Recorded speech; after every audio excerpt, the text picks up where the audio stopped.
तो सबसे पहले आप सभी मित्रों को नमस्कार और सभी को राम राम। दिल्ली पुलिस ड्राइवर भर्ती 2023 के संबंध में ड्राइविंग टेस्ट जो चल रहा है और उसको लेकर हमें वाइवा क्लास 9 लेके आपके सामने आए हैं और जो सवाल लेटेस्ट रूप में पूछे गए हैं और उनको हम आप सभी के सामने रखना चाह रहे हैं, तो सभी साथी इसको ध्यान से देखें। प्रश्न नंबर 1 है, रोड पर किनारे पर सफेद रेखा, रोड पर किनारे पर अगर व्हाइट लाइन है तो उसका क्या मतलब होता है। रोड पर जहां भी अगर व्हाइट लाइन होती है ना, वो रोड की लिमिट को दर्शाती है, जहां पर मतलब रोड की सीमा, हम कहां तक आपको गाड़ी को ले जा सकते हैं। और उस व्हाइट लाइन को आप पार भी करते हैं तो इसका मतलब है कि वहां रिस्क बना हुआ है। आप अगर पार करेंगे तो गाड़ी खड्डे में गिर सकती है, कहीं दूर बाहर जा सकती है, कोई एक्सीडेंटल केस हो सकता है। मतलब आपको रोड पर अगर किसी साइड में अगर व्हाइट लाइन है तो आपको उससे बाहर गाड़ी को नहीं चलाना चाहिए, आपकी गाड़ी का टायर है उससे बाहर नहीं जाना चाहिए। मतलब किनारे पर सफेद रेखा रोड की लिमिट को दर्शाती है कि रोड की लिमिट कहां तक है।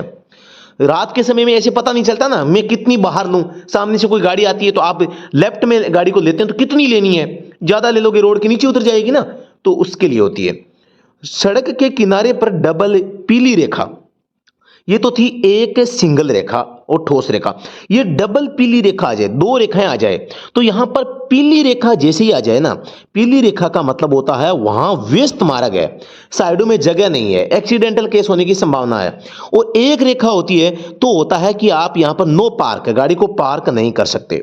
एक रेखा और हो जाती है पीली तो मतलब कि नो स्टैंड, मतलब आप न तो गाड़ी को स्टैंड कर खड़ा कर सकते हैं न पार्क कर सकते हैं, नो स्टैंडिंग नो पार्किंग। समझ गए ना, ये इसका मतलब होता है पीली रेखाएं अगर रोड के किनारे पर डबल होती है तो। अब बात करते हैं मील पत्थर का प्रयोग करने का उद्देश्य क्या है।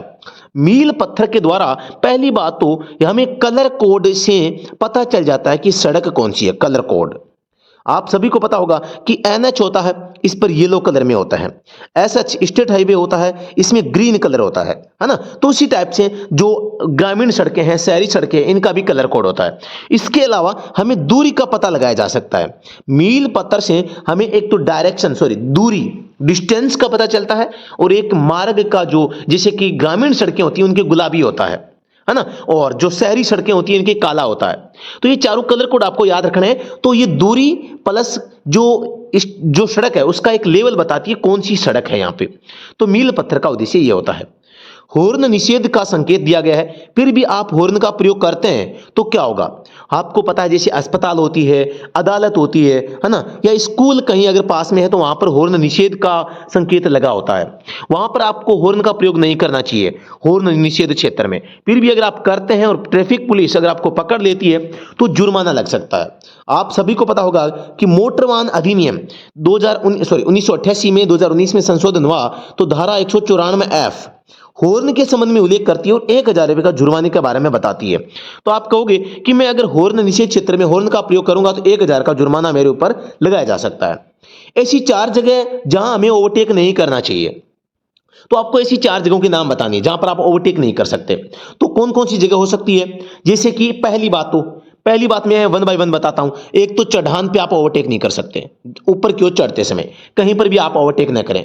एक घुमाव वाली सड़क है, घुमाव, एक तो ये, और एक जैसे चढ़ान वाली पे नहीं कर सकते, घुमाव वाली पे नहीं कर सकते। ये तो सभी को पता है कि भी चढ़ान में आप ओवरटेक नहीं करेंगे, घुमाव में भी नहीं करेंगे। फिर 2 और चीजें आपको बतानी है, 2 और ऐसी जगह होती है जहां पर आप ओवरटेक नहीं कर सकते और नहीं करना चाहिए। अब वो कौन सी जगह है उसका जवाब आप कमेंट सेक्शन में बताएं, मैं आपको इसके अगले प्रश्न के बाद में बताऊंगा। मैं ये जानना चाह रहा हूं क्या सच में आपको पता है क्या। ठीक है, तो यहां पर इस प्रश्न पे आ जाते हैं। पहले प्रश्न संख्या 6, आजकल बड़े ट्रकों में कौन से ब्रेक होते हैं। आप सभी को पता है कि सबसे जो है कम समय में और सबसे पावरफुल ब्रेक होते हैं ना, यानी कि बात करते हैं पावर ब्रेक की। पावर ब्रेक में कौन कौन से ब्रेक आते हैं, एक तो आपके हाइड्रोलिक आते हैं, हाइड्रोलिक ब्रेक पावर ब्रेक है, वैक्यूम ब्रेक है, ये भी आपके पावर ब्रेक है, एयर प्रेशर ब्रेक है, ये भी पावर ब्रेक है। ये तीनों क्योंकि एक अतिरिक्त पावर से काम करते हैं इसलिए पावर ब्रेक है। लेकिन सबसे अधिक पावर ब्रेक की बात करते हैं ना, यानी कि जिनमें सबसे ज्यादा पावर होती है, बड़े से बड़े छोटे से छोटे व्हीकल को रोकने में सक्षम होता है, तो वो है air pressure brake, air pressure brake. यही कारण है कि आज बड़े बड़े ट्रकों में भी हाइड्रोलिक ब्रेक कैप फेल होने के चांसेस ज्यादा रहते हैं। हर कहीं से लीकेज हो जाता है, हल्का सा अगर दबाव रहेगा इतने में वो फेल हो जाते हैं। लेकिन जो आपके मतलब एयर प्रेशर ब्रेक होते हैं फेल नहीं होते, और भाई मतलब कि लोडिंग जो व्हीकल होते हैं उनको भी रोकने में सक्षम होते हैं। आपको ये मानना है कि एयर प्रेशर ब्रेक है बड़े ट्रकों में क्यों प्रयोग किए जाते हैं, क्योंकि उनमें सबसे ज्यादा पावर होती है और कम समय में गाड़ी को रोक लेते हैं। तो सबसे ज्यादा शक्तिशाली ब्रेक पावर ब्रेक होते हैं, इसीलिए आजकल जो गाड़ियां हैं, ट्रक हैं, इनमें जो है एयर प्रेशर ब्रेक का इस्तेमाल किया जाता है। अब मैं आपको बताना चाहूंगा ऐसी 4 जगह जहां पर ओवरटेक नहीं करना चाहिए, तो मैं बता दूं आपको। एक तो चढ़ान पर, चढ़ाई अगर आप चढ़ रहे हैं, एक आप चढ़ाई पे हो गया, एक घुमाव यानी मोड़ पर आप नहीं कर सकते, ठीक है। और एक आप कहां नहीं कर सकते, चौराहे के समीप जब आप चले जाते हैं ना, चौराहे के समीप वहां नहीं कर सकते। एक आप अगर लेफ्ट या राइट आपको टर्न लेना है तो भी आप ओवरटेक नहीं कर सकते, यानी कि लेफ्ट या राइट में मुड़ना अगर है आपको तो ओवरटेक नहीं करना। आप किसी चौराहे के समीप जा रहे हैं तो भी नहीं करना, घुमाव वाली सड़कों पे नहीं करना, चढ़ाई वाली सड़कों पे भी नहीं करना। और ऐसी सड़कें जहां पर येलो लाइन है, बीच में रोड के बीच में येलो लाइन है, येलो लाइन, तो इनको पार करके आपको ओवरटेक नहीं करना। स्पेशली ये जो येलो लाइन है वो ओवरटेक नहीं करने के लिए ही बनाई जाती है, क्योंकि वो खतरे से भरी हुई होती है सड़कें, ठीक है। तो ये मैंने 5 जगह बता दिया आपको भाई। प्रश्न संख्या 7 पे चल जाते हैं। हैंड ब्रेक आगे के टायरों में क्यों नहीं लगाए जाते? हैंड ब्रेक जो होते हैं वो आगे के टायरों में प्रयोग क्यों नहीं करते? आप सभी को पता होगा गाड़ी के 4 टायर होते हैं, है ना, और गाड़ी के 4 टायर होते हैं, और हमेशा जो ब्रेक होते हैं ना, हैंड ब्रेक की बात कर रहा हूं मैं, तो ये हमेशा पीछे वाले ब्रेक में लगाते हैं एक वायर के माध्यम से, और यहां पर ब्रेक लीवर होता है हैंड ब्रेक का, उसके माध्यम से लगते हैं। तो ये पीछे के टायरों में क्यों लगाते हैं? आप सभी को पता है कि यहां पर जो ब्रेक होते हैं उनको, हैंड ब्रेक को खींच देने पर वो अपने आप छूटते नहीं है। और एक ऐसी कंडीशन आ सकती है कि जब आप चलती गाड़ी में अगर hand brake by the way mistake से खींच देते हैं तो यहां पर आगे के टायर लॉक हो जाएंगे और गाड़ी पलटी मार के दुर्घटना हो जाएगी और मर जाओगे आप। गाड़ी मारने के लिए नहीं, सुविधा के लिए होती है, इसीलिए हैंड ब्रेक हमेशा पीछे के टायरों में लगाए जाते हैं, ठीक है ना। तो ये आपको थोड़ा सा ध्यान रखना है, हैंड ब्रेक हमेशा पीछे के टायरों में लगाते हैं, और वो भी क्यों? क्योंकि सुरक्षात्मक कारणों के कारण। पीछे के टायरों में क्यों लगाते हैं? ये एक सुरक्षात्मक कारण है। आगे के टायरों में गाड़ी के दुर्घटना हो जाती है और बहुत बड़ी मतलब दुर्घटना के होने के चांसेस रहते हैं, इसलिए सुरक्षा कारणों से हैंड ब्रेक हमेशा पीछे के टायरों में लगाए जाते हैं। प्रश्न संख्या 8 आपके सामने, इंजन ऑयल को मैक्सिमम लेवल से अधिक क्यों नहीं भरना चाहिए?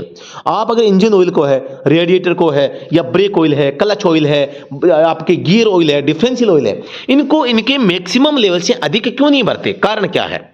आप सभी को पता है कि जहां पर भी हम ऑयल भरते हैं वो ऑयल होता है सर्कुलेट। क्या होता है? सर्कुलेट होता है, और वो मूवमेंट करता रहता है, यानी कि वो सर्कुलेट करेगा तो उसको एक अतिरिक्त स्पेस की आवश्यकता होगी, एक खाली स्थान की जगह आवश्यकता होगी। जैसे कि आपका कूलेंट है, वो गर्म होगा तो वो ज्यादा स्थान घेरेगा, इसका आयतन कम या ज्यादा होता रहेगा। अब अगर आपने फुल भर दिया तो जब वो गर्म होगा तो इसको जो अतिरिक्त स्पेस चाहिए वो कहां से मिलेगा? नहीं मिलेगा ना, तो रेडिएटर फट जाएगा। इंजन ऑयल में से इंजन ऑयल बाहर निकाल देगा, या इंजन ऑयल है वो कंबसन चेंबर में जाके जलना शुरू हो जाएगा, जिसकी वजह से इंजन धुआं देगा और इंजन के खराब होने की भी संभावना रह सकती है, क्योंकि इंजन ऑयल है वो ऑयल सील को लीक कर देगा। ऑयल सील लीक हो गई तो इंजन है ऑयल उठाना और जलाना शुरू कर देगा, जिसकी वजह से आपको काफी बड़ा नुकसान हो सकता है। तो कभी भी ऐसा नहीं करना चाहिए। अब आपसे पूछिए कि ऐसी कौन कौन सी चीजें हैं जहां पर आपको मैक्सिमम लेवल का ध्यान रखना चाहिए? तो मैक्सिमम लेवल में एक तो बैटरी का वाटर लेवल होता है, इंजन ऑयल का होता है, brake oil, clutch oil, differential oil और गियर ऑयल, साथ ही पावर स्टीयरिंग का ऑयल और रेडिएटर का कूलेंट। ये चीजें मैक्सिमम लेवल का आपको ध्यान रखना चाहिए। जहां पर भी लिक्विड आप डाल रहे हैं ना, वहां पर मैक्सिमम लेवल का आपको ध्यान रखना चाहिए। अगला प्रश्न आपके सामने है, टायर पर 10.00 R16 12 PR लिखा है, तो इसमें R16 का क्या अर्थ है?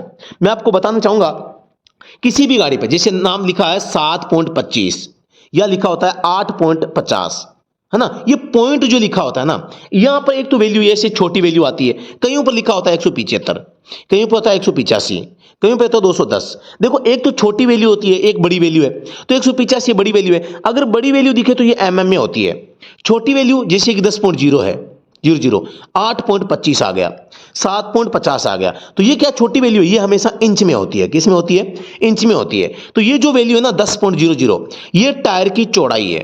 टायर ऊपर से कितना चौड़ा होगा, चौड़ाई बताएगा। R16, R का मतलब है रेडियल, ये क्या होगा, रेडियल टायर है। 16 क्या होगा, ये डायमीटर होगा, टायर का डायमीटर। आप सभी को पता होगा डायमीटर कहां से कहां होता है, तो मैं बता देना आपको। ये आपका टायर है, ये अंदर का घेरा होता है टायर का, तो ये अंदर का जो घेरा है ना, यहां का जो आपको मैं बताना चाहूंगा, यहां से लेके यहां तक का ये जो भाग है ना, ये जो दूरी है, ये इस टायर की 16 होगी। और वो भी किस में होगी, डायमीटर हमेशा इंच में होता है, तो इस टायर का जो डायमीटर होगा 16 होगा। तो आप बताएंगे कि जो टायर है वो रेडियल टायर बना हुआ है, रेडियल टायर के साथ साथ में इसका जो डायमीटर होगा वो 16 होगा। रेडियल टाइप का टायर है और 16 इसका डायमीटर है। डायमीटर क्या होता है, टायर का अंदरूनी भाग जहां पर तार होते हैं, जिसे हम बीड कहते हैं, और ये रिम से सटा हुआ भाग होता है, इसमें तार होते हैं, आपको बता दूं मैं, है ना। तो यहां पर आपको ध्यान रखना है, टायर का अंदरूनी ये जो घेरा होता है ना, इसको कहते हैं। तो ये इनकी जो है ना, यहां से लेके यहां तक की जो दूरी है वो 16 होती है, और ये किस में होती है, इंच में होती है। तो आप कह सकते हैं ये जो टायर है इसका अंदरूनी डायमीटर है, यानी अंदर की चौड़ाई बताता है। गाड़ी स्टार्ट नहीं होती, बहुत अच्छा प्रश्न है, गाड़ी स्टार्ट नहीं हो रही है, आप क्या चेक करेंगे। सबसे पहला तो आप कहेंगे कि मैं गाड़ी को वहां पे जाके एक तो इंजन ऑयल का लेवल चेक करूंगा और रेडिएटर में कूलेंट लेवल चेक करूंगा। ये दोनों चीजें चेक करके मैं गाड़ी के अंदर बैठूंगा, चाबी लगाऊंगा। अब चाबी लगाऊंगा, बिल्कुल भी अगर एहसास कुछ भी नहीं हो रहा, मतलब कि कोई भी हरकत नहीं कर रहा है, मतलब कि कहीं ना कहीं जो इग्निशन सिस्टम है इसमें दिक्कत आ रही है, मतलब कि वायरिंग हिल चुकी है, बैटरी का टर्मिनल वहां पे जो है कोरोजन आ चुका है, जिसकी वजह से करंट नहीं पहुंच पा रहा है, सेल्फ स्टार्टर मोटर जल चुकी है, वहां उसका तार हिल चुका है, इग्निशन जो की है वो सही से नहीं लगी हो, वहां सा कोई फ्यूज वगैरह तार अगर हट चुका है, तो ऐसी चीजें हो सकती है। अगर मतलब कि क्या होता है कि जब भी गाड़ी बिल्कुल भी एहसास नहीं कर रही है। अब दो चीजें होती है, एक ये तो कारण हो गया कि गाड़ी बिल्कुल भी हरकत नहीं करती है। कई बार हम क्या देखते हैं, गाड़ी को हम स्टार्ट करते हैं तो गाड़ी सेल्फ इस मतलब बैटरी का करंट भी आता है, डैशबोर्ड में लाइट भी आ रही है, और मतलब कि हम जब स्टार्ट करते हैं तो इंजन घूमता है लेकिन स्टार्ट नहीं लेता। वहां क्या क्या कारण हो सकते हैं, वहां दो कारण हो सकते हैं। ऐसी स्थिति कब आती है, जब सेल्फ स्टार्टर मोटर इंजन को घुमा तो रही है लेकिन इंजन स्टार्टिंग नहीं लेता। तो वहां पर दो कारण होते हैं। पहली बात तो अगर फ्यूल टैंक में तेल नहीं है, पहला कारण फ्यूल टैंक में तेल है ही नहीं, डीजल नहीं है। दूसरा कारण फ्यूल पंप है, खाली हो चुका होता है, उसमें तेल की सप्लाई नहीं हो पाती, बाधित रहती है। तेल है वो मतलब कि पहुंच नहीं पा रहा होता है, तेल होता है लेकिन पहुंच नहीं पाता, दूसरा कारण। तीसरा कारण, आप सभी को पता है आजकल जितनी भी गाड़ियां होती है ना, इन सभी गाड़ियों में फ्यूल पंप पर एक तार होता है, करंट वाला तार, जो कि इग्निशन की से जुड़ के वहां करंट पहुंचाता है। वो अगर तार जहां पर जो पिन लगी होती है वो अगर हट जाती है, टूट जाती है, फट जाती है, किसी भी कारण से अगर वो फ्यूल पंप में करंट नहीं पहुंचता है ना, तो फिर सेल्फ तो घुमाएगा इंजन को लेकिन स्टार्ट नहीं होगा। ये आजकल की गाड़ी में होता है कि फ्यूल पंप में करंट का तार जोड़ा जाता है, जब तक उस तार में करंट नहीं होगा तब तक गाड़ी स्टार्ट नहीं लेगी। तो ऐसी स्थितियों से बचने के लिए आप क्या करेंगे, अगर इंजन भाई स्टार्ट नहीं ले रहा है, डीजल पूरा है, तो अब आप क्या करेंगे, अगर सेल्फ मोटर घूम रही है तो आप क्या करेंगे, सबसे पहले डीजल टैंक चेक करना, तेल पूरा है, ठीक है। फिर फ्यूल पंप को, जो फ्यूल फीड पंप है उसको खोल के पंप मारते रहना। एक व्यक्ति पंप मारेगा, दूसरा व्यक्ति स्टार्ट करेगा। फ्यूल सप्लाई में अगर कोई चोक हो रखा है, कचरा वचरा रखा है, तो अगर स्टार्ट हो जाएगी तो मतलब कि गाड़ी में एयर लॉक आ गया है या फ्यूल लाइन चोक हो गई है, उसको आपको देख लेना चाहिए। तीसरा कारण, जब फिर भी स्टार्ट न हो तो फिर इसका मतलब है कि फ्यूल पंप में करंट नहीं जा रहा होता है। तो बाकी डीजल गाड़ियों में किसी भी प्रकार का कोई फॉल्ट नहीं होता है, गाड़ी स्टार्ट नहीं होने के यही कारण होते हैं। फ्यूल पंप में करंट नहीं जा रहा है, या अब यहां पर क्या करेंगे, आप वहां पर जो पिन लगी होती है ना उसको एक बार निकाल के वापस डाल देंगे, ये चेक कर लेंगे। अब फिर भी नहीं होता है तो आप क्या करेंगे, बैटरी का पॉजिटिव टर्मिनल, वहां से एक तार, आप एक 2 मीटर तार लेंगे, एक सिरा पॉजिटिव टर्मिनल से जोड़ेंगे, दूसरा सिरा फ्यूल पंप में जहां पे करंट वाला तार जुड़ा होता है उस करंट वाले तार से सीधा जोड़ देंगे और फिर गाड़ी को स्टार्ट करेंगे। अगर इग्निशन सिस्टम में कहीं अगर समस्या है ना तो वो दूर हो जाएगी।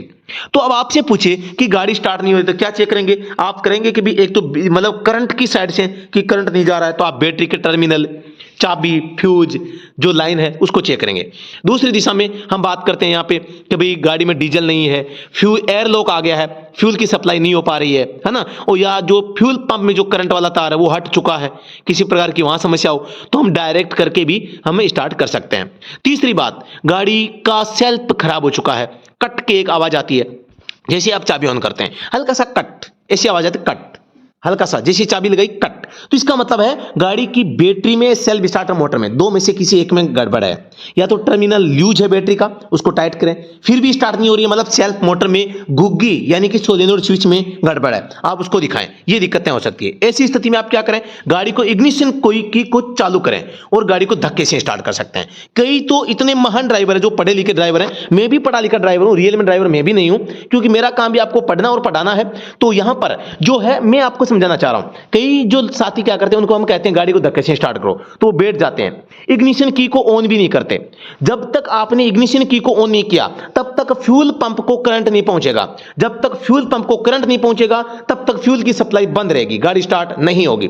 तो भैया चाबी बंद करके धक्के से गाड़ी स्टार्ट कैसे कर सकते हो आप, नहीं होगी, ठीक है ना। इसलिए धक्के से जब भी गाड़ी को स्टार्ट करें, पहले गाड़ी को चाबी को ऑन जरूर करें आप, है ना। तो ये बातें आपको थोड़ा सा ध्यान में रखनी है।